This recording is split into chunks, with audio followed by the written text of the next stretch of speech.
হালকা বাতাসে ছাদের কোণার টবে লাগানো ফুলগুলো দুলছে।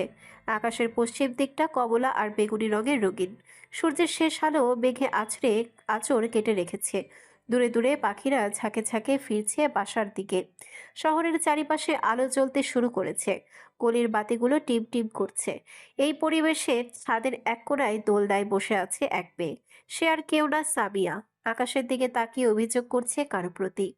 রুদ্র ভাই, আপনি এমন কেন করলেন? আপনি কি সত্যি দেখছেননি আমার চোখে আপনার প্রতি ভালোবাসা? আমার সামনে মেঘকে আপনাকে ছুঁতে দেখতে আমি সহ্য করতে পারি না। আমি আপনাকে মন থেকে ভালোবাসি। এমনকি সেজদাও আপনাকে চেয়েছি। কেন আপনি আমার হলেন না? আমি তো শুধু আপনাকে নিজেদের একটা সংসার করতে স্বপ্ন দেখেছি। আমার ইচ্ছে তো কখনো খারাপ ছিল না। তবুও কেন আমার ভালোবাসা একতরফা রয়ে গেল? সামিয়ার চোখ দিয়ে টুপ টুপ করে পানি পড়ছে। বেটির ভীষণ কাঁদছে। কিছুক্ষণ পর নিজেকে সামলে চোখ মুখ শক্ত করে নেয়। না না, আমার এত বছরের ভালোবাসা এমনি এমনি ছেড়ে দিব নাকি? রুদ্র শুধু সামিয়ার। দরকার হলে এই মেঘকে রাস্তা থেকে সরাবো। রাতের খাবার খেয়ে বেগ ঘরে আসতেই তাকে এক গাদা অ্যাসাইনমেন্ট দিয়ে বসিয়ে দেয়। কালকে নাকি জমা দিতে হবে, তাই তাকে এখনই করে দিতে হবে। বেচারির শরীরটা খারাপ লাগছিল। ভেবেছে একটু ঘুমাবে, বাট তা আর হলো না। তা আর হলো কই। বাধ্য হয়ে অ্যাসাইনমেন্ট করতে লাগে, সাথে রুদ্রও করছে। 12টার দিকে হঠাৎ দরজার কড়াঘাতে রুদ্র গিয়ে দরজা খোলে, দেখে সাবিয়া কফি হাতে দাঁড়িয়ে। রুদ্র তাকে দেখে বলে। ভালো হয়েছে কফি এনেছিস। খুব প্রয়োজন ছিল এটার। রুদ্রের কথায় সাবিয়া হালকা হাসে। সে জানে রুদ্র রাত জেগে পড়ে, তবে সেই হাসি বেশিক্ষণ স্থির রইল না। রুদ্রের পরের কথায় বুকটা চুপসে যায়। আরেকটা বানিয়ে আনতে পারবি? মেঘও জেগে আছে। রুদ্রের কথার উপরে না করতে পারবে না। অগত্যা মাথা নেড়ে কিছুক্ষণের মধ্যেই আরেকটা বানিয়ে এনে দিয়ে সে চলে যায়। রুদ্র মেঘকে কফিটা এগিয়ে দিয়ে নিজেও খেয়ে নেয়। সেদিন রাতে 3টার দিকে অ্যাসাইনমেন্ট শেষ করে দুজনেই ঘুমিয়ে পড়ে। সকালের দিকে বুকে ভার কিছু অনুভব হওয়ায় চোখ পিটপিট করে খোলে রুদ্র। বুকের উপরে কি আছে দেখতে সেদিকে তাকাতেই থমকে যায় রুদ্র।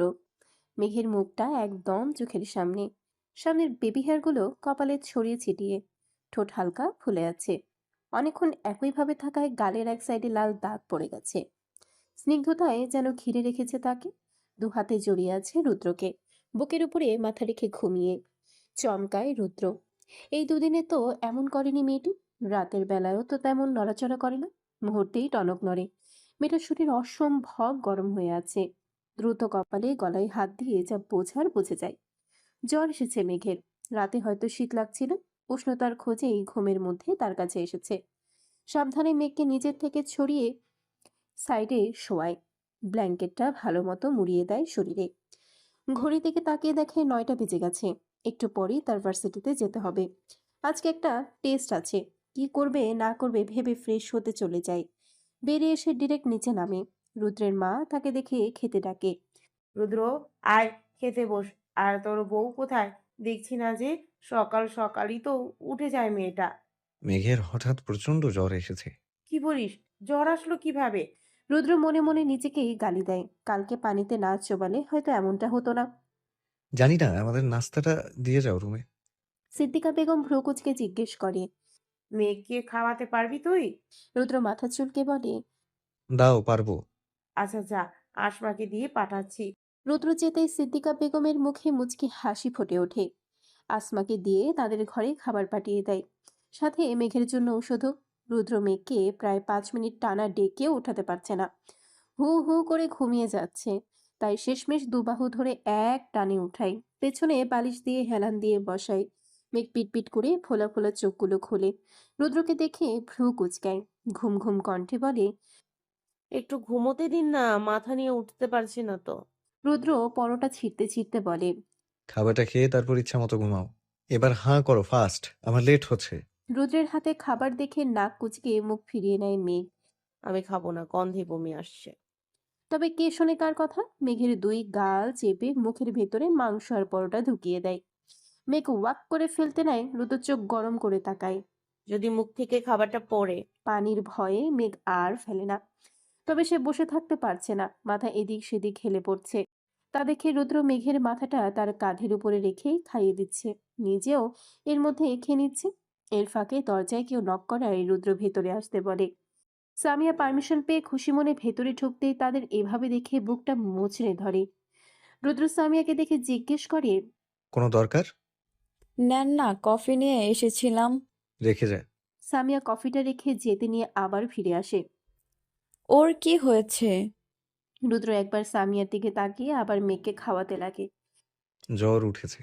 ও, বলে চলে যায় সামিয়া। যেতে যেতে নাটক বলতে ভুলল না সে। রুদ্র মেঘকে খাওয়ানো শেষ করে ওষুধ খাইয়ে দেয়। তারপর মেঘ আবার শুয়ে পড়ে। রুদ্র রেডি হয়ে নিচে নেমে আসে। তাকে দেখে সিদ্দিকা বেগম ডেকে ওঠে। এই যে মেঘ, আর ঔষধ? হ্যাঁ, তোমরা একটু খেয়াল রেখো। আমার একটা টেস্ট আছে, ওটা দিয়েই চলে আসবো। বউয়ের জন্য চিন্তিত হতে দেখে তাহেরা বেগম হেসে বলে, তুই যা বাবা, তোর বউকে আমি আর ভাবি দেখে রাখবো নে। তুই নিশ্চিন্তে পরীক্ষা দিয়ে আয়। ছোট মায়ের কথায় মাথা নেড়ে গাড়ি নিয়ে বেরিয়ে যায় রুদ্র। এদিকে সিদ্দিকা বেগম মেঘকে দেখতে এসে চমকে যান। শরীর একদম গরম হয়ে আছে। নিজে পানি পুটি দিতে থাকেন। এক সময় তাপ একটু কমতেই তিনি পিহুকে বসিয়ে রেখে নিজের কাজে চলে যায়। একটার দিকে রুদ্র বাসায় ফিরে দেখতে পায় মেয়েকে তার মা খাওয়ানোর চেষ্টা করছে, তবে সে ব্যর্থ। মা, ওর জ্বর কমেনি? সিদ্দিকা বেগম অসহায় চোখে তাকিয়ে বলে, না রে, আরো বাড়ছে। জ্বরের ঘরে কিসব বিড়বিড় করছে। কোনো খাবার মুখেই নিচ্ছে না। 12টায় একবার খাওয়াতে চেয়েছিলাম, তবে বমি করে আর খায়নি। রুদ্র একটা শ্বাস ফেলে বলে। তুমি রেখে যাও, আমি ফ্রেশ হয়ে খাওয়ানোর ট্রাই করছি। আর তুমি গিয়ে গোসল করে খেয়ে নাও। ছেলের কথায় তিনি খাবার ঢেকে রেখে চলে যান। রুদ্র ফ্রেশ হয়ে এসে মেঘকে তুলে গায়ের জোরে 2-3 লোকমা খাওয়াতেই গলগলিয়ে বমি করে দেয় রুদ্রের গায়ে। বেচারা চোখ বন্ধ করে জোরে জোরে একটা শ্বাস নেয়। সে সেই অবস্থাতে আবার জোর করে খাইয়ে ওষুধ খাইয়ে দেয়। তারপরে নিজেও গোসল করে নেয়। রুমে এসে আসমা খালাকে ডেকে ফ্লোর আর বিছানা ক্লিন করিয়ে নেয়। খেয়ে এসে বিছানায় শুতেই মেঘের ঘুমন্ত মুখের দিকে চোখ যায়। কি নিষ্পাপ লাগছে মেয়েটিকে, চোখে মুখে ক্লান্তির ছাপ। একদিনের অসুখে কাবু হয়ে গেছে মেয়েটি। নিজে নিজেই ভাবছে, আমার এর ওপর বিরক্ত আসছে না কেন? এটা কি হালাল সম্পর্কের জন্য নাকি দায়িত্ব থেকে? এভাবে যে ঠিক কতক্ষণ তাকিয়েছিল সে খেয়াল নেই রুদ্রের। সেভাবে নিজেও একসময় ঘুমিয়ে যায়। বিকালের দিকে ঘুম ভাঙতেই পাশে মেঘকে না দেখে এদিক সেদিক তাকায় রুদ্র। কপালে ভাঁজ পড়ে। হঠাৎ বাথরুমের দরজা খোলার শব্দে সেদিকে মেঘকে দেখে চিন্তিত কণ্ঠে বলে, একা একা উঠতে গেলে কেন? আমাকে ডাকতে, যদি মাথা ঘুরে পড়তে। মেঘ ধীরে ধীরে বিছানায় এসে গা এলিয়ে বলে। আপনি তো ঘুমোচ্ছিলেন, তাই আর ডাকিনি। এখন শরীরটা কেমন লাগছে? বলতে বলতে রুদ্র মেঘের কপালে হাত দেয়। হঠাৎ স্পর্শে কেঁপে ওঠে মেঘ। মুহূর্তেই নিজেকে সামলে বলে, ভালোই। রুদ্র তীক্ষ্ণ দৃষ্টিতে তাকায়, গম্ভীর কণ্ঠে বলে, মিথ্যে বলছো কেন? জ্বর এক ফোঁটাও কমেনি। ও কিছু না। আমার জ্বর উঠলে টানা 1-2 দিন থাকেই, পরে ঠিক হয়ে যায়। তাহলে ডাক্তার ডাকবো? না না না, সামান্য জ্বর নিয়ে আবার ডাক্তারের কাছে যায় নাকি? আমি এসবে অভ্যস্ত, ঠিক হয়ে যাবে। এই মেয়ের খাপছাড়া কথায় হালকা বিরক্ত হয়ে উঠে যায় রুদ্র। কিছুক্ষণ পরে বাড়ির সবাই হাজির হয় তাদের রুমে। মেঘ তাদের দেখে শোয়া থেকে উঠতে নেয়, তবে তার শ্বশুরের কথায় আর ওঠে না। উঠতে হবে না মা, শুয়ে থাকো। শরীর কেমন এখন? মেঘ কিছু বলতে যাবে তার আগেই রুদ্র বলে, জ্বর একটুও কমেনি। সে কি তাহলে ডাক্তার ফয়সালকে ডাকো, এসে চেক আপ করে ওষুধ দিয়ে যাবেন। মেঘ দ্রুত বলে। না না না আঙ্কেল, তার দরকার নেই। এরশাদুল চৌধুরী ভ্রু কুঁচকে তাকায় মেঘের দিকে। মেঘ ভড়কে যায়। এবার বুঝেছে রুদ্র এভাবে তাকানো তার কাছ থেকে তার কার থেকে পেয়েছে। বাপ ছেলে একদম সেম লুক দেয়। তিনি গম্ভীর কণ্ঠে বলেন, আঙ্কেল কি? আমি তোমার শ্বশুর, রুদ্র পিওর মতো তুমিও আপু ডাকবে। এমন হঠাৎ মায়াময় কথায় মেঘের ভেতরে ঝড় শুরু হয়। হুট করে তার বাবার কথা মনে পড়ে যায়। আপনা আপনি চোখ দিয়ে টপটপিয়ে পানি পড়া শুরু হয়। তা দেখে উপস্থিত সকলে চিন্তিত হয়ে পড়ে। রুদ্রের মা দ্রুত মেঘের পাশে বসেন, তাকে বুকে টেনে নিয়ে জিজ্ঞেস করেন, বেশি শরীর খারাপ লাগছে? কাঁদছো কেন? এখনই ডাক্তার চলে আসবে, ওষুধ খেলে ঠিক হয়ে যাবা। একটু আদরের ছোঁয়া পেয়ে মেঘের যেন কান্না আরো দ্বিগুণ হারে বাড়ে। নিজেকে কন্ট্রোল করতে পারছে না। সে শাশুড়ির বুকে মাথা রেখেই বলে। তার কথা শুনে এরশাদুল সাহেব উঠে এসে মেঘের মাথায় হাত রাখেন। ছোটবেলায় আব্বু মারা যাওয়ার পরে আর আব্বু ডাকা মেঘ মাথা নাড়ে। তিনি উঠে চলে যান নিজের রুমে। তখন রুদ্রের ছোট চাচা বলে, আজ থেকে তুমি আমারও মেয়ে। আমিও কিন্তু তোমার ছোট আব্বু। একদম মন খারাপ করবে না, কেমন? মেঘ ফের মাথা নাড়ায়। বড় ভাইয়ের পিছে পিছে তিনিও বেরিয়ে যান। এদিকে সামিয়া দাঁড়িয়ে এতক্ষণ কাহিনী দেখছিল। এইসব দেখে বিরক্তিতে উচ্চারণ করে নিজেও বেরিয়ে যায়। যেতে যেতে বলে, নাটক, সবার অ্যাটেনশন পাওয়ার জন্য এমন করে। এই মেয়ে অসহ্য। তার কিছুক্ষণ পর ডাক্তার এসে দেখে যায়, কিছু ওষুধও লিখে দেয়। তা আনতে রুদ্র চলে যায়। তারপর একে একে সবাই চলে যায়। রয়ে যায় পিহু। মেঘ চিন্তা করছে অন্য কিছু। তাকে নিয়ে এতজন মানুষ ভাববে, কোনোদিন চিন্তাও করেনি। এই সুখ কি আমার কপালে স্থায়ী হবে? কিরে, কি ভাবছিস? পিহুর কথায় তার দিকে ফিরে মেঘ। তার চোখে পানি টলমল করছে। পিহুরে, এসব কি আমার কপালে সইবে? পিহু মেঘের কাছে এসে তাকে জড়িয়ে ধরে বলে, সইবে না মানে? সব সইবে। জানিস, ভাইয়া কি যে টেনশনে ছিল তোকে নিয়ে। আজ অবধি কাউকে এভাবে খাইয়ে দিতে দেখিনি। সকালে তোকে খাইয়ে নিজে খেয়ে ভার্সিটি গেছে, আবার দুপুরে এসেও তোর সেবাই করছে। মেঘ কিছুটা অবাক হয়। নিজেই বলে তার প্রতি ফিলিংস নেই, তো আবার এত করার কি আছে। পিহু কিছুক্ষণ থেকে রুদ্র আসতেই চলে যায়। রুদ্র ওষুধ খুলে মেঘের হাতে দিয়ে পানি ধরিয়ে দেয়। খেয়ে নাও। সরি। রুদ্র চোখ ছোট ছোট করে তাকায় মেঘের দিকে। Sorry for what? মেঘ মাথা নিচু করে বলে, আমার জন্য এত ঝামেলা ফেস করছেন সেজন্য। রুদ্র কিছুক্ষণ তাকিয়ে কিছু না বলে ডোন্ট কেয়ার ভাব নিয়ে ঘর থেকে বেরিয়ে যায়। এদিকে মেঘ তীক্ষ্ণ চোখে যাওয়ার পানে তাকিয়ে, সরি বললাম, কিছু একটা তো বলা যায়, তা না অ্যাটিটিউড দেখিয়ে চলে গেল, আজব লোক। সন্ধ্যার দিকে মেঘের ঘরে বসে থাকতে আর ভালো লাগছে না, একা একা। তাই উঠে ধীর পায়ে রুম থেকে বেরিয়ে আসে। করিডোরে আসতেই নিচে ড্রয়িং রুমে নজর যায়। রুদ্র বসে আছে, তার পাশে সামিয়া। পারলে রুদ্রের গায়ের উপরে উঠে যাচ্ছে। বিষয়টা মেঘের একদম ভালো লাগেনি। একবার ভাবে ভাই হয়, আবার ভাবে আপন ভাই তো না। দুজনে মোবাইলে কিছু একটা দেখছে আর বেশ হাসাহাসি করছে। মেঘ আর দাঁড়িয়ে না থেকে সিঁড়ি বেয়ে নিচে নেমে আসে। রান্নাঘরে ঢুকতেই শাশুড়িরে দেখা পায়। তাকে দেখেই তারা ব্যস্ত হয়ে পড়ে। কিছু লাগবে? উপর থেকেই বলতে দিয়ে আসতাম। এই শরীর নিয়ে আসতে গেলে কেন? না না না মা, এখন শরীর ঠিক আছে, কিছু হেল্প লাগবে দেন করে দিই।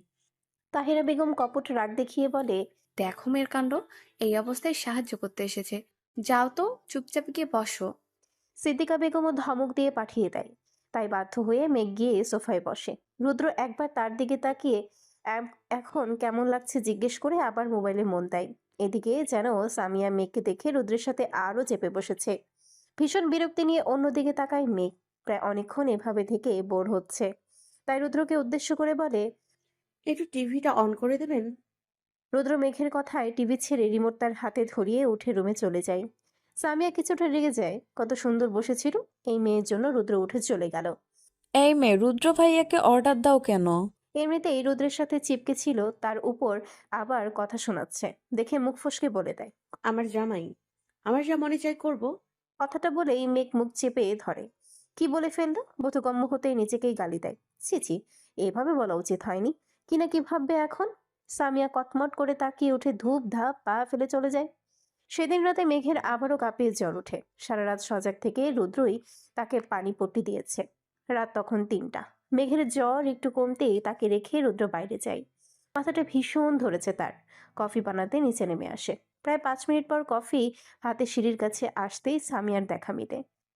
কিরে, ঘুমাসনি? না ভাইয়া, না ভাইয়া, 2 দিন পর সেমিস্টার পরীক্ষা, তাই একটু পড়েছিলাম। তবে তুমি এত রাতে সজাগ, কফি বানিয়েছো? আমাকে বললে বানিয়ে দিতাম। না, তার দরকার নেই। মেঘের জ্বরটা আবার বেড়েছিল, সেজন্যই জেগে। আচ্ছা থাক, আমি যাই। বলে ঘরে চলে আসে রুদ্র। এদিকে সামিয়া জায়গায় দাঁড়িয়ে। তার ভীষণ কান্না আসছে। রুদ্র ভাই, কেন ওই মেয়েকে নিয়ে এত চিন্তা করছো, রাত জাগছো? আফসোসের সুরে বলে, আমার আর ভালো লাগে না। আল্লাহ, আমাকে আরো ধৈর্য দাও। মানিয়ে নেওয়ার চেষ্টা করছি, তবে পারছি না যে। কোনো নিষিদ্ধ জিনিসের প্রতি আরো আকর্ষণ হয় আমাদের। সে মনে মনে ভেবে নেয় কালকেই নানু বাড়ি চলে যাবে। সেখানে কয়দিন থেকে পরীক্ষাটা দিয়ে আসবে, হয়তো স্বাভাবিক লাগবে। সকাল ৮টার দিকে মেঘের ঘুম ভেঙে যায়। জ্বরটা নেই শরীরে, তাই উঠে ফ্রেশ হয়ে নিচে নামে। তাকে দেখে সিদ্দিকা বেগম জিজ্ঞেস করে, খিদে পেয়েছে? দাঁড়াও, খাবার দিয়ে দিচ্ছি এখনই। না না না মা, আমার এখন খেতে মন চাচ্ছে না। তা বললে হলো নাকি? সকালের ওষুধ আছে না? বলতে বলতে প্লেটে করে খাবার বেড়ে দেয়। মেঘ চুপচাপ একটু খেয়ে নেয়, খাওয়া শেষ করে যেতে নেয়। শোনো, রুদ্রকে ডেকে দিও, সবাই খেতে বসে যাবে এখন, আর তুমি রেস্ট নাও। সে মাথা নাড়িয়ে রুমে যায়। কয়েকবার রুদ্রকে ডেকেও সাড়া না পেয়ে বসে থাকে। কিছুক্ষণ পর আবার ডাকা শুরু করে। রুদ্রের একটা জিনিস হলো, তাকে কাঁচা ঘুম থেকে ডেকে তুলে তার মাথা কাজ করে না, রেগে যায়। ঠিক সেটাই হলো। বারবার ডাকার ফলে রুদ্র রেগে চিল্লিয়ে ওঠে। আজও বারবার ডাকছো কেন? সারা রাত এমনি তোমার জন্য ঘুমোতে পারিনি, এখন আবার কি? মা, না, মা ডাকছিল খেতে। খেয়ে এসে ঘুমান আবার। মেঘের ভালো কথাও যেন তার কাছে ভালো লাগলো না, রেগে মেগে পড়ে। বিয়ে করেছি বলেই নিজেকে আমার বউ বউ ভাবা বাদ দিও। আমি তোমাকে বইয়ের অধিকার এখনো দেইনি, তাই বউগিরি একদম দেখাবে না, নিজের সীমানায় থাকবে। স্তব্ধ হয়ে যায়, যেন কেউ বুকে তীর ছুঁড়ে মেরেছে। টিপ টিপ ব্যথা হচ্ছে। এই দুদিনের রুদ্রের প্রতি জন্ম নেওয়া ভালো লাগা এক নিমিষেই শেষ। তার চোখ দিয়ে আপনা আপনি পানি ঝরছে। সে তো শুধু খেতে ডেকেছিল, তার জন্য এতগুলো কথা। সেখানে আর এক মুহূর্ত দাঁড়ায় না মেঘ, বারান্দায় চলে যায়। এদিকে দরজার সামনে কফি হাতে দাঁড়ানো কারোর মুখে যেন বিশ্বজয়ের হাসি ফুটে উঠেছে। দ্রুত দরজার সামনে থেকে চলে যায়। তার মানে রুদ্র ভাইয়া আর মেঘ মধ্যে সম্পর্ক স্বাভাবিক না? রুদ্র ভাই মেঘকে বউ হিসাবে মানে না? That means Samia will still have time. সময় কখনো কারোর জন্য থেমে থাকে না। চোখের পলকে কেটে যায় আরো 3টি দিন। মেঘ এখন পুরোপুরি সুস্থ, কিন্তু রুদ্র আর মেঘের মধ্যে এখন কেবল প্রয়োজনের কথাগুলোই বিনিময় হয়, বাকিটা নীরবতা।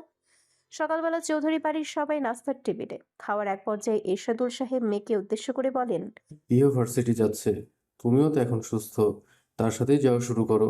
মেঘ চমকে বলে, আমাকে পড়ালেখা করতে দেবেন? অবশ্যই, পিহুকে পড়াতে পারলে তোমাকে কেন পারবো না? তুমিও আমার আরেকটা মেয়ে, আমার দায়িত্ব। পাশ থেকে সিদ্দিকা বেগম বলেন, আজকে থেকে যাওয়া শুরু করবে। আমার নাতি নাতনির জন্য একজন শিক্ষিত মা চাই। রুদ্র কেবল মাত্র মুখে খাবার নিয়েছিল, মায়ের কথায় কাশতে শুরু করে। সবাই বিচলিত হয়ে ওঠে। আজও আস্তে ধীরে খাওয়া যায় না, নে পানি খা। খাওয়ার পর্ব চুকিয়ে রেডি হয়ে নেয় মেঘ। এর মধ্যে রুদ্র ঘরে এসে প্রবেশ করে। মেঘকে রেডি হতে দেখে বলে ওঠে, পিহু আর তুমি তো সেম ডিপার্টমেন্টের, আপাতত পিহুর বই দিয়েই চালাও। আজকে রাতের মধ্যে তোমার বই কিনে আনবো, আর আমাদের বিয়ের ব্যাপারটা যেন হাইট থাকে। মেঘ মাথা নাড়ায়। তা দেখে রুদ্র বেরিয়ে যায়। কিছুক্ষণ পর মেঘ আর পিহু বাড়ির গাড়ি নিয়ে ভার্সিটির উদ্দেশ্যে বের হয়। এতদিন পর ভার্সিটি যাচ্ছে, তার উপর আগে যে সব কাহিনী ঘটেছিল তার জন্য মেঘের মন সায় দিচ্ছিল না। তবে পিহু তাকে সাহস যোগায়। উফ ইয়ার, এসব চিন্তা বাদ দে না। ভাইয়া এসব সেদিনই ধামাচাপা দিয়েছে। এআই দিয়ে ভিডিও বানিয়ে কেউ ভাইয়াকে বদনাম করতে চেয়েছিল, হাবিজাবি বলে এসব কাহিনী ক্লোজ করেছে। সো এই চিন্তা করতে হবে না। মেঘের মন কিছুটা শান্ত হয়, তবে মনের কোণে একটা কিছু থেকেই যায়। ক্যাম্পাসে পা রাখতেই একটা ধমকা হাওয়া যেন এসে মেঘের গায়ে লাগে। মাত্র কয়েকদিন আসেনি, তাতেই নতুন লাগছে। পিহুর সাথে সামনে এগোয়। হঠাৎ কারো ডাকে মেঘ পিহু দুজনেই দাঁড়িয়ে যায়। হেই ধানি লঙ্কা। মেঘ অবাক হয়ে তাকালেও পিহু কটমট চোখে তাকিয়ে রুদ্ররা যেখানে আড্ডা দেয় সেদিকে এগিয়ে যায়। রুদ্রবাদে বাকি সবাই উপস্থিত সেখানে। মেঘও পিহুর পিছু পিছু যায়। পিহু কটমট করে বলে, কিছু বলবেন ভাইয়া? রাফান শান্ত সুরে বলে। না। পিহুর মেজাজ যেন সপ্তম আকাশ ছুঁয়ে যায়। তীক্ষ্ণ কণ্ঠে বলে, তো ডেকেছেন কেন? ফাইজলামি করেন? আমি কি তোমাকে ডেকেছি? আমি তো ধানি লঙ্কা বলেছি, তুমি কি ধানি লঙ্কা? রাফানের কথায় পিহুর মুখটা চুপসে যায়। রাগে চোখে তাকিয়ে মেঘের হাত ধরে হাঁটা দেয়। কিছু দূর যেতেই পিহুকে আবার ডেকে ওঠে, এবার তার নাম নিয়েই। কি সমস্যা? রুদ্র কোথায়? আপনার ফ্রেন্ড, আপনি জানেন, আমি কি জানি? বলে একটা মুখ মোড়া দিয়ে গটগট পায়ে ক্লাসের দিকে চলে যায় পিহু। আর রাফান মাথা চুলকে হাসে। পাশ থেকে শান্ত বলে, ভাই, মেয়েটিকে হুদাই রাগাস কেন? একে রাগাতে ভালো লাগে তাই। এদিকে মেঘ পিহুকে জিজ্ঞেস করে, কাহিনী কি? উনি আবার কে? আর তোর সাথে কিসের এত দ্বন্দ্ব? আরে এ আমাদের প্রিন্সিপালের ছেলে আর রুদ্র ভাইয়ের ফ্রেন্ড। অন্য ভার্সিটি ছিল, এখানে ট্রান্সফার হয়ে এসেছে কয়েকদিন হলো। বেয়াদব, আসার পর থেকে আমার জীবনটা অতিষ্ঠ করে রেখেছে। আব্বু আর ভাইয়ের জন্য কিছু বলি না, নয়তো একদম মেরে মেডিকেল পাঠাতাম। তার মাঝে ক্লাসে ঢুকতেই সুমনা মেঘের উপরে ঝাঁপিয়ে পড়ে। হঠাৎ আক্রমণে সে একটু ভয় পেয়ে গেলেও মুহূর্তে সেও সুমনাকে জড়িয়ে ধরে। তা দেখে পিহু তাদের সাথে যুক্ত হয়। এতদিন পর আবার সব ফ্রেন্ডরা একসাথে। পাশেই রিক মোবাইল বের করে সেই মুহূর্ত ভিডিও ক্যাপচার করে নেয়। আবেগময় মুহূর্তের ইতি ঘটে ক্লাস টিচারের আগমনে। সবাই যে যার সিটে বসে। স্যার এসে সবার মাঝে পেপারস দেওয়া শুরু করে। তা দেখে মেঘ অবাক হয়ে জিজ্ঞেস করে, কিসের পেপারস দিচ্ছে রে? আজকে ক্লাস টেস্ট আছে সেটারই। পিহুর কথায় মেঘ চিন্তায় পড়ে যায়। আগে বলিসনি কেন? কিছুই তো পড়িনি। পাশ থেকে রিক বলে ওঠে, अरे यार मैं हूं ना तो फिर डर किस बात का है। মেঘ হতাশ হয়ে বলে, তুই আছিস সেটাই বড় ভয়।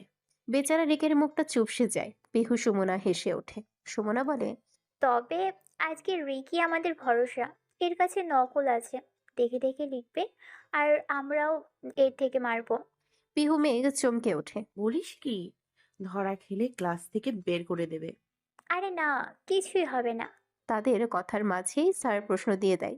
তারপর সবাই লেখা শুরু করে। রিক সামনের বেঞ্চে বসেছে। তার পিছে সুমনা। রিক পেজে দেখে লিখছে, সুমনা রিকের দেখে লিখছে, আর বাকিরা সুমনার। প্রায় অর্ধেক পরীক্ষা শান্তিমতো দিলেও হঠাৎ স্যারের নজরে রিক ধরা পড়েই। সাথে সাথে স্যার এসে টান মেরে নকলটা নিয়ে নেয় হাতে। রিক অবাক হয়ে বলে, না না স্যার, এটা নকল না তো আসল পেজ। পাশ থেকে সুমনাও বলে ওঠে, হ্যাঁ স্যার, এটা আসলেই। আমি নিজে আমার বইয়ের পেজ ছিঁড়ে দিছি, কোনো নকল পেজ না। এদিকে মেঘ পিহু কপাল চাপড়াচ্ছে। এরা যে গন্ডগোল করবে জানা ছিল, তাই বলে এমন আবুলের মতন কাজ করবে? নকল তো করছে, আবার বলছেও। স্যার তাদের কথায় রেগে যায়। স্যারের কথা শুনে পিহু মেঘ মুখ লুকানোর ট্রাই করে, তবে রিক তাদেরও দেখিয়ে দেয়। অতঃপর তাদের চারটাকে ক্লাস থেকে বের করে দেয়। রিক দৌড়াচ্ছে নিজের জান বাঁচাতে, তার পিছে দৌড়াচ্ছে বাকিরা। মূলত একে ধরতে পারলে সেই লেভেলের কেলানি দিবে। নিজে তো বাঁশ খেয়েছে, সাথে সবাইকে বাঁশ খাইয়েছে। কিছুক্ষণ দৌড়ে ক্লান্ত হয়ে বসে পড়ে মাঠের মাঝে। এক একজন হাঁপাচ্ছে। পিহু হাঁপাতে হাঁপাতে বলে, শালা রিকের বাচ্চা, একবার সামনে পাই তোর বংশের বাতি জ্বালার রাস্তা বন্ধ করে দেব। তবে কে পায় রিককে? সে তাদের আশেপাশেও নেই। কিছুক্ষণ পর কোথা থেকে চারটে ঠান্ডা নিয়ে হাজির হয় রিক। তাকে দেখে তেড়ে যেতে নাই পিহু। আরে বোন, আগে এইটা খেয়ে নে, তারপর যা ইচ্ছে করিস। সবাইকে স্পিডের বোতল ধরিয়ে দিতেই একটু শান্ত হয়। কিছুক্ষণ নীরবতা যেতেই হঠাৎ সবাই একসাথে হেসে ওঠে। মেঘও হাসছে, মন খুলে হাসছে। আজ কতদিন পর এভাবে হাসছে সে নিজেও জানে না। বন্ধুরা কি আসলে জাদুকর? মন ভালো করার ওষুধ? দূর থেকে কেউ একজন মেঘের হাসি দেখছে, খুব মনোযোগ সহকারেই দেখছে। এখন যদি কেউ তাকে জিজ্ঞেস করে সে নিখুঁত বর্ণনা দিতে পারবে। হঠাৎ রুদ্রের ধাক্কায় ধ্যান ভাঙে রাহুলের। কিরে, কোথায় হারিয়ে গেলি? রাহুল ভাবলেশহীনভাবে বলে, কোনো এক রূপসী কন্যা হাসিতে আটকে গেছি। রাফান মজা উড়িয়ে পড়ে। তো দেখি কোথায় তোর রূপসী কন্যা? রাহুল একটা দীর্ঘশ্বাস ফেলে বলে, সেই এখন আমার জন্য নির্দেশ। সবাই অবাক হয়ে যায়। মানে? রাহুল তপ্ত শ্বাস ছেড়ে বলে, মানে সে এখন অন্য কারুর অর্ধাঙ্গিনী। রাহুলের কথায় সবাই চুপসে যায়। রুদ্র তার কাঁধে হাত রেখে বলে, আল্লাহ হয়তো তোর জন্য আরো ভালো কিছু রেখেছে। মন খারাপ করিস না, মেয়েটি হয়তো তোর ভাগ্যে ছিল না। রাহুল রুদ্রের পানে তাকায়। তার ছেলের হাসি হাসে, মনে মনে বলে, তুই নিজেই তো আমার ভাগ্য কেড়ে নিলি। মেঘেরা ক্লাস শেষ করে ক্যান্টিনে যায়। সেখানে রুদ্রদের দেখা পায়। তার আর রুদ্রের বিয়ের ব্যাপারে কেউই জানে না। রুদ্র নিজেই কাউকে জানাতে না করেছে, বিধায় কাউকেই বলেনি। সুমনা রিকও জানে না। রুদ্রদের সাথে অনুকে দেখে মেঘ কিছুটা অবাক হয়। পিহুকে জিজ্ঞেস করে, এই অনুর সাথে না? এই অনুর সাথে না তোদের ঝামেলা হয়েছিল? এখন আবার তাদের গ্যাংয়ে? পিহু একটু বিরক্ত হয়ে বলে, তুই আসিসনি? কত কাহিনী হয়ে গেল ক্যাম্পাসে। অনু সবার সামনে ভাইদের কাছে মাপ চেয়েছে, ছেঁচড়ামি করেছিল, পরে বাধ্য হয়ে আবার তাদের গ্রুপে নিয়েছে। ও আচ্ছা। তারা তাদের মতো খাবার নিয়ে চলে যায়। সেদিন ভালোই ভালোই ক্লাস করে মেঘ পিহু বাসায় চলে আসে। মেঘ ছাদের কোনায় বসে আছে। বিকেল আর সন্ধ্যার মাঝামাঝি সময়। আকাশে রোদ নেই বললেই চল। চারিপাশে হালকা মেঘলা একটা আবহাওয়া। না পুরো অন্ধকার, না পুরো আলো। বাতাসে ঠান্ডা হাওয়া বইছে। গাছের পাতাগুলো আস্তে আস্তে দুলছে। দিগন্তে সূর্যের শেষ রংগুলো ফিকে হয়ে গিয়ে মেঘের গায়ে হালকা সোনালি আভা ছড়িয়ে দিচ্ছে। সে আলোয় মেঘের চুলগুলো হালকা হাওয়ায় উঠছে। তার মুখে এক ধরনের শান্ত কিন্তু গম্ভীর ভাব। চারপাশ নিঃশব্দ, মাঝে মাঝে শুধু দূরের পাখির ডাক শোনা যায়। ঠিক তখনই ছাদে কারো উপস্থিতি টের পেয়ে সেদিকে ফিরে তাকায় মেঘ। সামিয়া এসেছে, হাতে 2 কাপ কফি। তাকে দেখে হেসে এগিয়ে আসে। মেঘ, একা একা কি করছো ছাদে? মেঘ কিছুটা অবাক হয়। আজ অব্দি সামিয়াকে তার সাথে হেসে কথা বলতে দেখেনি। সামিয়া ফের বলে ওঠে, তোমাকে মেঘ বলে ডাকায় মাইন্ড করোনি তো আবার? আসলে বয়সে তুমি আমার ছোট, তাই নাম ধরে ডাকছি। মেঘ হালকা হেসে বলে। না আপু, সমস্যা নেই অনেক। সামিয়া 1 কাপ কফি মেঘের দিকে এগিয়ে দেয়। মেঘ চুপচাপ কফি হাতে নেয়। সামিয়া তার পাশে দোলনায় বসে পড়ে। কিছুক্ষণ নীরবতার পর সামিয়া হঠাৎ তার হাতের ব্রেসলেটটা মেঘকে দেখিয়ে বলে। দেখো তো কেমন এটা। মেঘ হালকা হেসে তাকিয়ে বলে। সুন্দর। সামিয়া হেসে আবার বলে। এটা রুদ্র ভাইয়া আমাকে গিফট করেছে। মেঘ চুপচাপ সামিয়ার কথা শুনছে। সামিয়া আবার বলে। তোমাকে কি কি গিফট করেছে রুদ্র ভাই? মেঘের মুখটা চুপসে যায়। তাকে তো আজ অব্দি কিছুই দেয়নি, সে কি বলবে? মেঘকে চুপ থাকতে দেখে সামিয়া কিছুটা আন্দাজে ঢিল মারতে বলে। কিছু দেয়নি তো? আমি জানি। মেঘ বিস্ময় ভরা চোখে তাকায় সামিয়ার দিকে। রুদ্র তাকে কিছু দেয়নি সে কি করে জানে?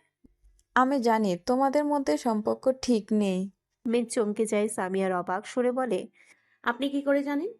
সামিয়া মুখটা অন্ধকার করে বলে। রুদ্র ভাই তোমাদের বিয়ে ভেঙে দেওয়ার সিদ্ধান্ত বিয়ে করলেও তোমাকে মেনে নিতে পারে না কেন জানি। প্রশ্নাত্মক চোখে তাকিয়ে সামিয়ার পানে। কেন? কারণ রুদ্র ভাই আমাকে ভালোবাসে। আশেপাশে পরিবেশের সাথে মেঘ থমকে যায়। ঝড় আসার আগের ধমকা হাওয়া। বাকরুদ্ধ হয়ে অবাক চোখে তাকিয়ে সামিয়ার দিকে। রুদ্র সামিয়াকে ভালোবাসে, এটা কি সত্যি? বিশ্বাস হচ্ছে না তো? খেয়াল করলেই দেখবে রুদ্র ভাইয়া সব সময় আমার হাতে কফি খায়, আমার সাথে হেসে হেসে কথা বলে। এই যে আমাকে কতদিন পর গিফট করেছে, এগুলো ভালোবাসা নয় কি? কিন্তু তুমি মাঝে এসে সব নষ্ট করে দিলে, আমাদের মধ্যে এসে ঢুকে পড়লে। দেখো না রুদ্র ভাই তোমাকে চায় না, এখনো বইয়ের অধিকার নিয়েছে।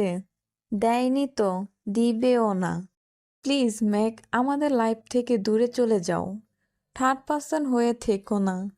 মেঘের চোখে পানি টলমলাচ্ছে। সামিয়ার বলা প্রত্যেকটা কথা তীরের ন্যায় বুকে বিচ্ছে। সত্য কথাই তো, রুদ্র আজ অব্দি তাকে টাচ তো দূর, উল্টো বউয়ের অধিকার দেখাতে না করেছে। তবে কি সে সত্যি তাদের মাঝে ঢুকেছে? রুদ্র সামিয়ার জন্য তার থেকে দূরত্ব বজায় রাখে। প্লিজ মেঘ, তুমি জীবনে আরো কিছু ভালো কিছু পাবে, দেখো যা চেয়েছো তার থেকে অধিক পাবে। মেঘ ভেজা চোখে সামিয়ার কথায় হেসে ফেলে। আমার আর জীবনে কিছু চাওয়ার নেই আপু।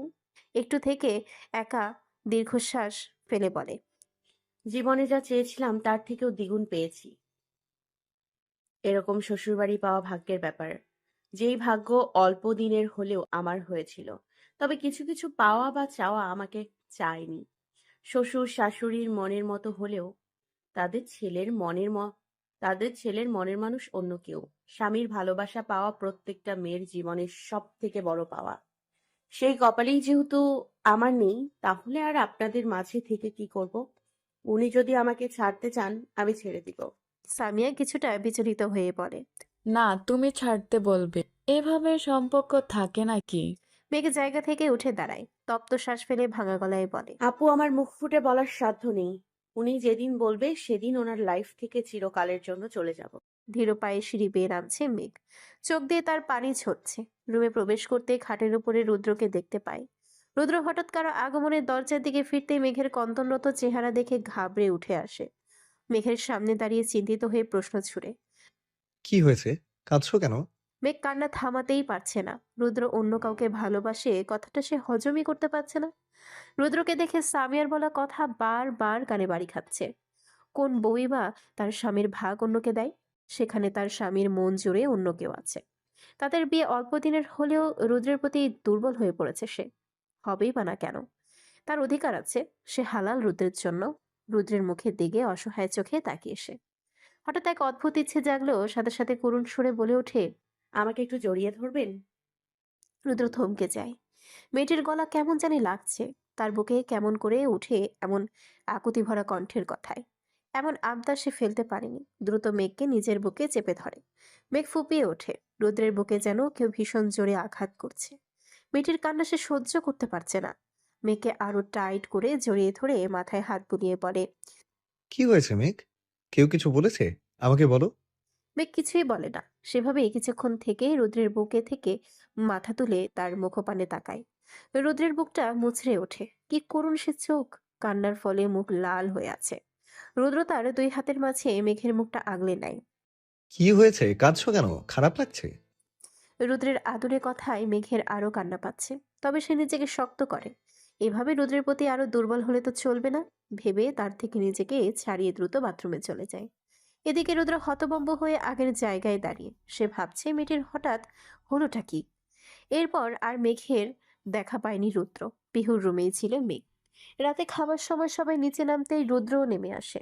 এতক্ষণে মেঘের দেখাও পায় সে তার মায়ের সাথেই রান্নাঘরে।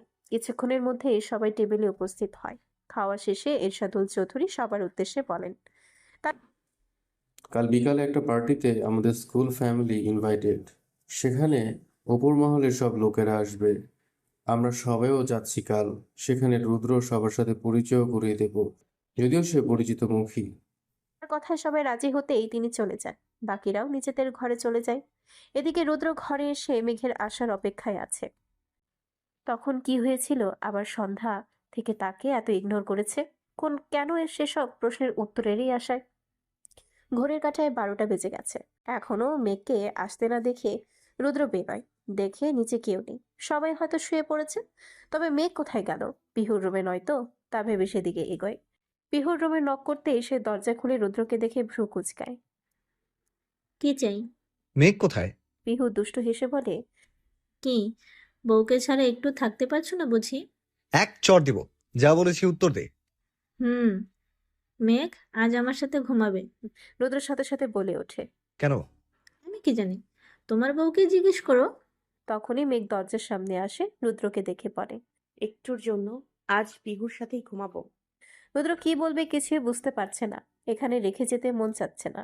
তবে মেঘকে যে আসতে বলবে সেরকম সম্পর্কও তো তাদের হয়ে ওঠেনি। তাই বাধ্য হয়ে নিজের ঘরেই চলে আসে।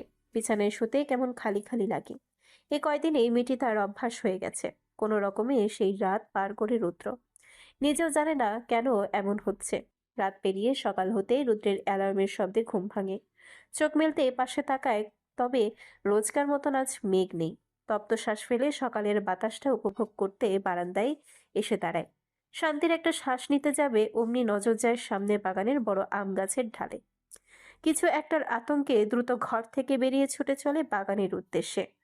হন্তদন্ত হয়ে বাগানে আসে রুদ্র।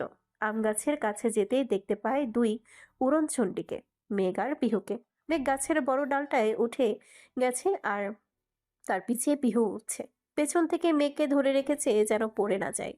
পিহু মেঘকে বলছে, আর একটু, আর একটু। রুদ্র পেছন থেকে গম্ভীর গলায় বলে ওঠে। এখানে হচ্ছেটা কি? মেঘ পিহু দুজনেই খুব সিরিয়াস হয়ে কিছু একটা করছিল।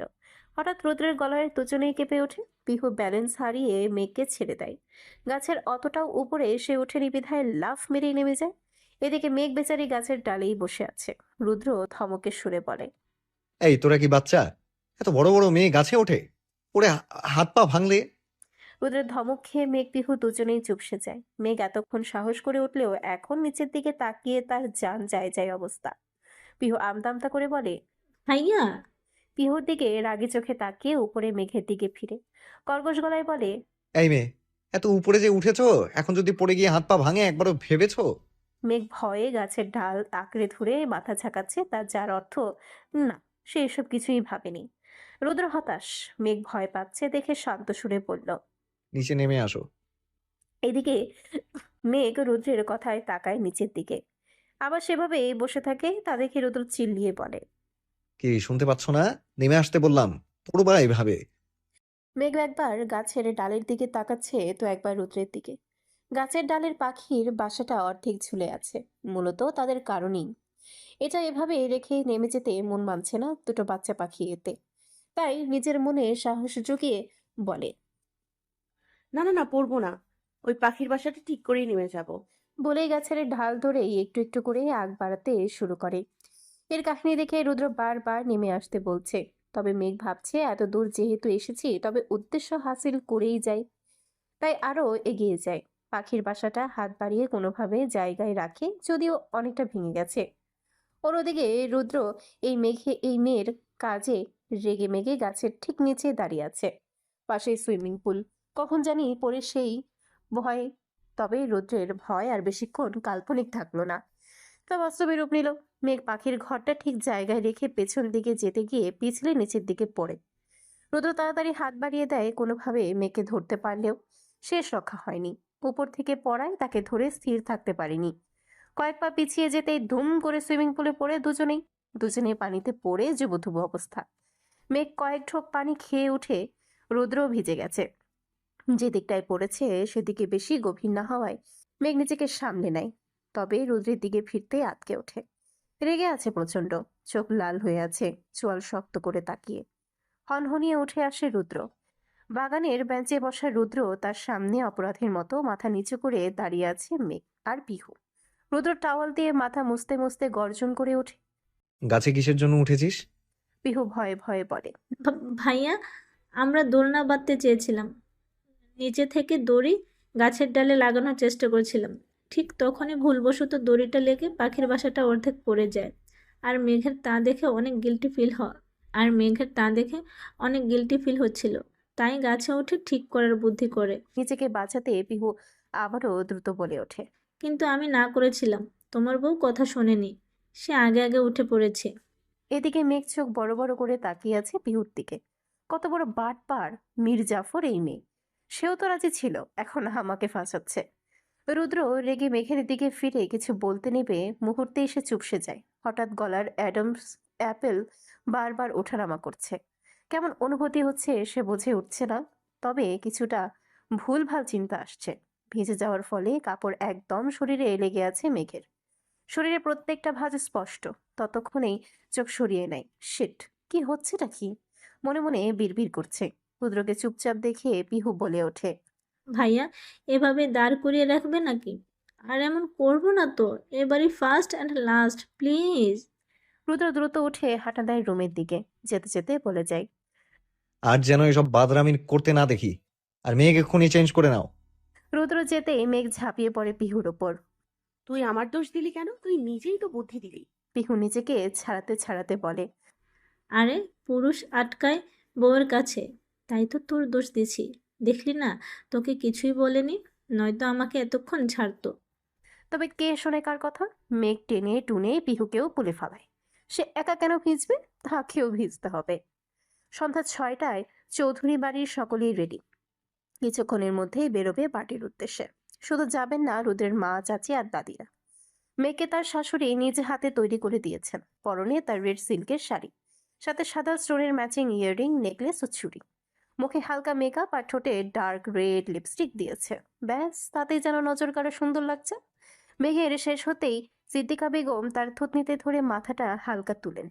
মার্শাল্লাহ, আমার ছেলের বউটাকে পরীর মতো লাগছে, কারণ নজর না লাগুক। মেঘের মুখে লজ্জা মিশ্রিত হাসি ফুটে ওঠে।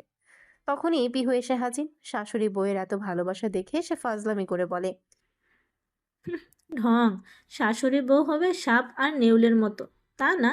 দেখো, এদের যেন মা মেয়ে। আর আমি যে এদিকে একটা মেয়ে আছি সেটা ভুলেই গেছি। পিহুর কথায় সিদ্দিকা বেগম কপট রাগ দেখিয়ে তার কান মলে ধরে। খুব পাজি হয়েছিস তো দেখছি। তোকে কি কম আদর করি? আহ মা, লাগছে তো। মেঘ মা মেয়ের খুনসুটি দেখে হাসছে। অতপর মেঘ পিহু নিচে নেমে আসে। রুদ্র নিজেই সোফায় বসেছিল। সে আজকে ফর্মাল গেটআপে, ফুল ব্ল্যাক, সাথে চুল জেল দিয়ে সেট করা, হাতে ব্র্যান্ডের ওয়াচ, যেন কোনো হিরোর থেকে কম না। হঠাৎ সিঁড়ির দিকে নজর যেতে আটকে যায়। লাল পরি নেমে আসছে যেন সিঁড়ি বেয়ে। দিন দুনিয়া ভুলে সে একইভাবে তাকিয়ে। পিহু ব্যাপারটা লক্ষ্য করে দুষ্ট হেসে বলে ওঠে, কি ভাইয়া, এভাবে বউর দিক তাকিয়ে থাকলে তো মশা ঢুকবে মুখে। বউ তোমারই আছে, রুমে নিয়ে যত খুশি দেখো। সবার সামনে বোনের এমন কথায় রুদ্র কেসে ওঠে। ড্রয়িং রুমের সবাই মুচকি মুচকি হাসছে। রুদ্রের বাপ চাচারাও এখানেই বসে। বেচারা রুদ্র অস্বস্তিতে পড়ে যায়। দ্রুত উঠে দরজার দিকে হাঁটা দেয়। আমি গাড়িতে আছি, সবাই চলে আসো। একে একে সবাই রওনা দেয়। দুটো গাড়ি যাচ্ছে, একটাই রুদ্রের বাপ চাচারা আর একটাই রুদ্ররা। রুদ্র ড্রাইভিং সিটে, তার পাশে সামিয়া ধপ করে এসে বসে পড়ে। তাদের পেছনে মেঘ, পিহু আর সাদ অন্য গাড়িতে। পার্টিতে পৌঁছাতে তাদেরকে ওয়েলকাম করা হয়। মেঘ অবাক হয়ে চারপাশে দেখছে। টিভিতে বা নিউজে যাদের চেহারা এতদিন দেখে আসছে তাদের অনেকেই এখানে উপস্থিত। রুদ্র ও তার বাবা সবার সাথে কুশল বিনিময়ে ব্যস্ত। আর সাত তো এসে ফ্লার্ট শুরু। মেঘরা একটু সাইডে গিয়ে দাঁড়ায়, তখনই একজন আন্টি এসে পিহু সামিয়াকে ভালো মন্দ জিজ্ঞেস করছে। একটা মেয়ে ওনার পিছনে ছুটে আসে, গায়ে ছোট ড্রেস পরা, শরীরে প্রায় অর্ধেকই দেখা যাচ্ছে। সে পিহুকে দেখেই বলে ওঠে, হেই পিহু, হাউ আর ইউ? রুদ্র আসেনি?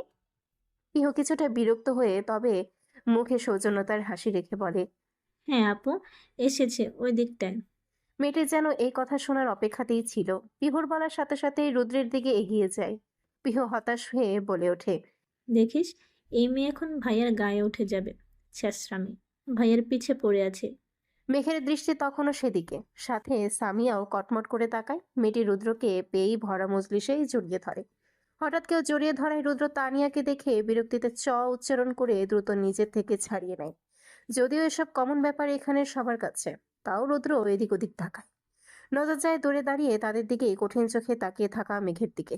মেয়েটি কি রেগে গেছে? হঠাৎ কেমন জানি লাগছে রুদ্রের। শত হোক মেঘ তার বউ, বউয়ের সামনে অন্য মেয়ে এভাবে ধরলে তো রাগার কথাই।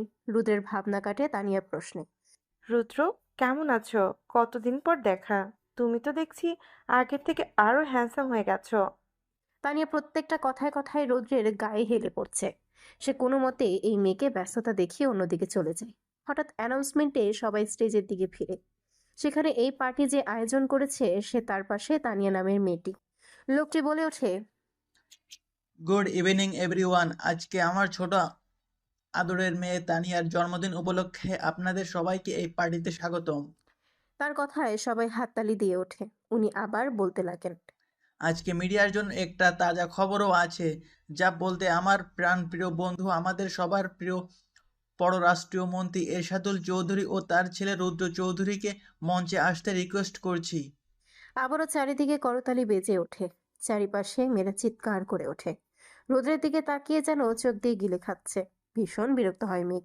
তার ইচ্ছে করছে এক একটার চুল টেনে ছিঁড়ে দিতে। রুদ্ররা স্টেজে উঠতে এরশাদুল চৌধুরী রুদ্রকে সামনের ইলেকশনে দাঁড় করাবেন বলে ঘোষণা দেন। তারপর কিছু বক্তব্য দিয়ে নেমে আসেন। মেঘ অনেকক্ষণ ধরে এদিকটায় একা দাঁড়িয়ে। পিহু কোথায় যেন গেল, তাকে একটু দাঁড়াতে বলেছে। পেছনে 4 থেকে 5টা ছেলে দাঁড়িয়ে তাকে নিয়ে আজে বাজে মন্তব্য করছে। সে বেশ বুঝতে পারছে, তবে এখান থেকে গেলে এত বড় জায়গায় পিহুকে খুঁজে পাবে কিভাবে? তার মোবাইলও তো নেই। তাই সেখানেই দাঁড়িয়ে একটা ছেলে হঠাৎ একটু এগিয়ে এসে বলে। হঠাৎ এত জঘন্য ডাকে মেঘ ভড়কে যায়। তাদের দিকে না তাকিয়ে দ্রুত সেই জায়গা ত্যাগ করতে পা বাড়ায়। তবে তখনই কেউ তার কোমর ধরে তাকে আটকে দেয়।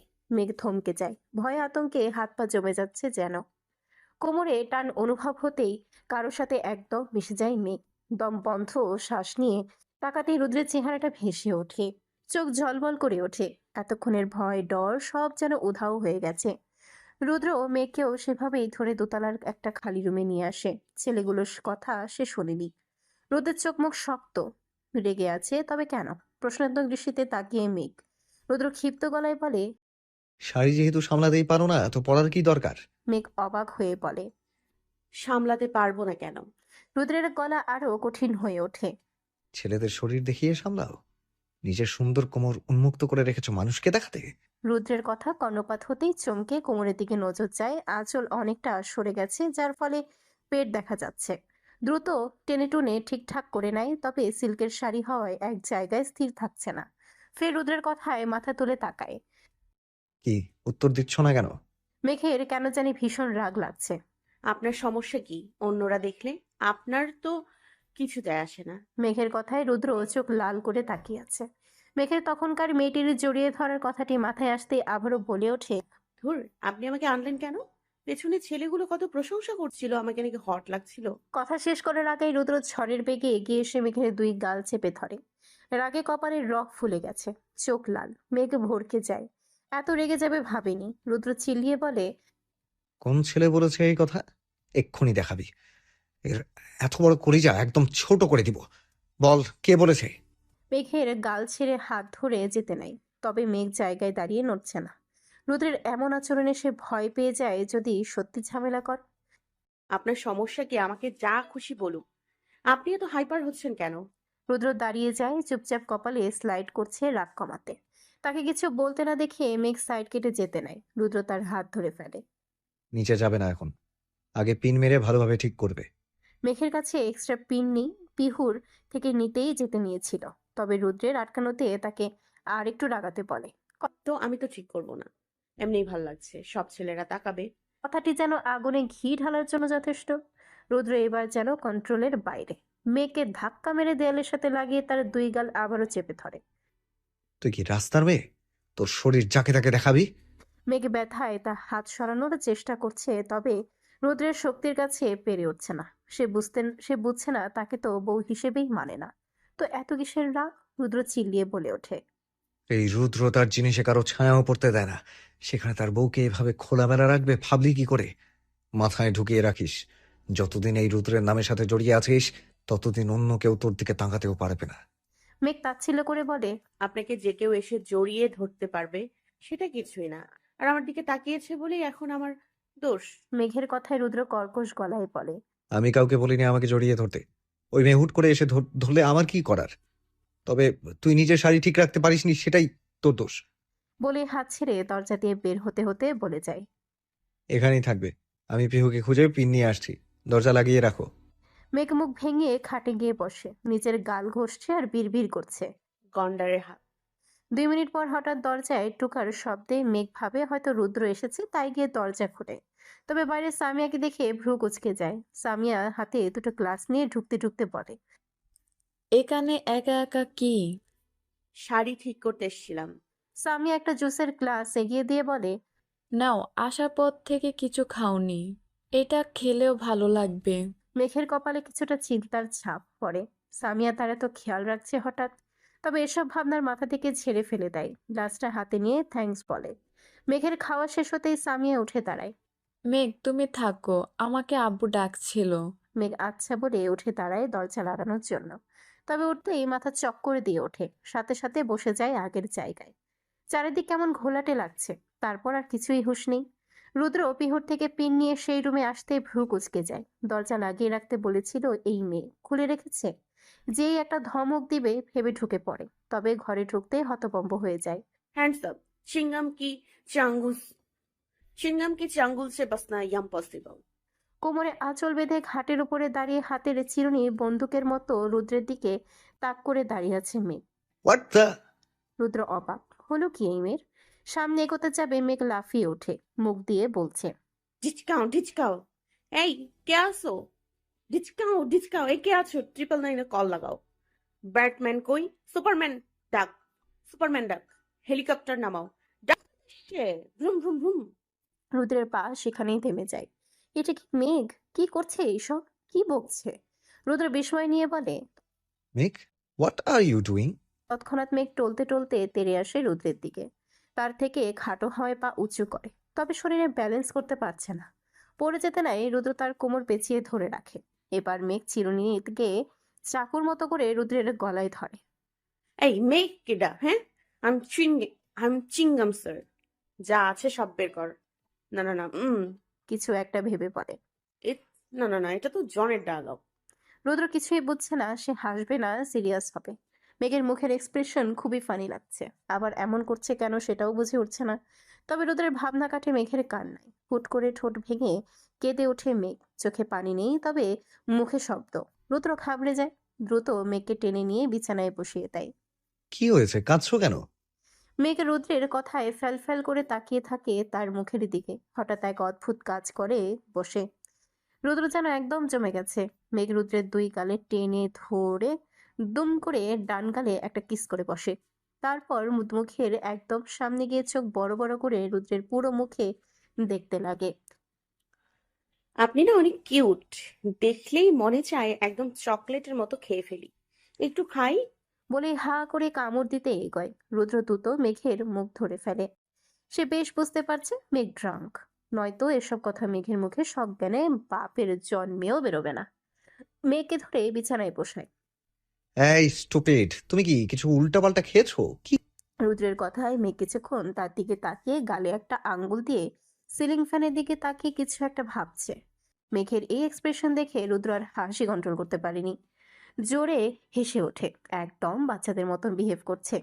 রুদ্র মেঘের গাল টেনে বলে ওঠে, খেয়েছো মেঘ? তোমাকে খুব কিউট লাগছে, একদম বেবি মেঘ। রুদ্র হাসছে, তবে বেচারার হাসি বেশিক্ষণ স্থির হয়নি। মেঘ আবারও কেঁদে ওঠে, তবে এবার চোখ বেয়ে পানি বেরোচ্ছে। রুদ্র ভরকে যায়। এই মেঘ, কি হয়েছে? ব্যথা পেয়েছো কোথাও? খারাপ লাগছে? রুদ্রের বুকে ধাক্কা মেরে তার থেকে দূরে সরিয়ে দেয়, অসহায় কণ্ঠে বলে ওঠে, আপনি না খুব খারাপ। আমাকে কাজ অব্দি একটা আমাকে আজ অব্দি একটাও গিফট দেননি। আমার সাথে ভালো করে কথা বলেন না। আমাকে একটু ভালোবাসেন না। ডাইনিকে কিন্তু ওই ডাইনিকে ঠিকই ভালোবাসেন। তাকে ঠিকই গিফট দেন। তার সাথে হেসে কথা বলেন। তো আমায় বিয়ে করেছেন কেন? তাকেই বিয়ে করতেন। আমি কি বলেছি রুদ্র আমায় বিয়ে করুন? রুদ্রের কপালে ভাঁজ পড়ে, অবাক হয়ে বলে, মেঘ আমি আবার কাকে ভালোবাসি? কি সব বলছো? আরো ডুকরে কেঁদে ওঠে। আমি কি খুব খারাপ?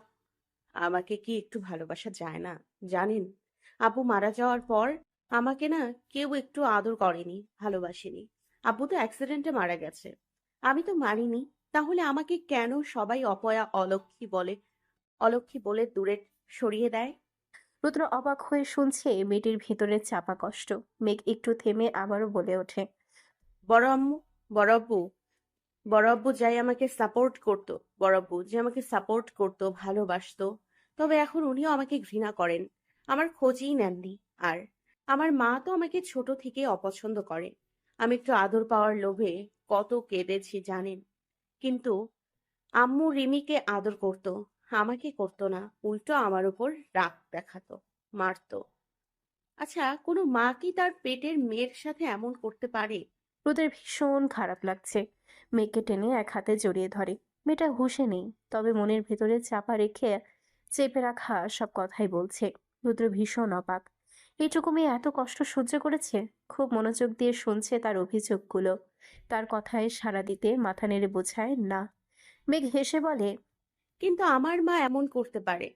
আপনাকে একটা সিক্রেট বলি। আমি না বড় হয়ে সবসময় ভাবতাম বিয়ে করে অনেক দূরে চলে যাব আর তাদের কাছে ফিরবো না। আমাকে বিয়ে পাগলি মেয়ে ভাবছেন তাই না? কিন্তু আমি বিয়ের পাগল না। শুনেছিলাম বিয়ের পর সবার হাজবেন্ড তাদের বউকে অনেক ভালোবাসে, আদর যত্ন করে। তাই আমিও বিয়ে করতে চাইতাম। অন্তত আমার বর আমাকে ভালোবাসবে। আমি না ভেবে রেখেছিলাম তখন জামাইয়ের সাথে অনেক সুখী সংসার করব। ছোট সংসার হবে, আমাকে অনেক ভালোবাসবে।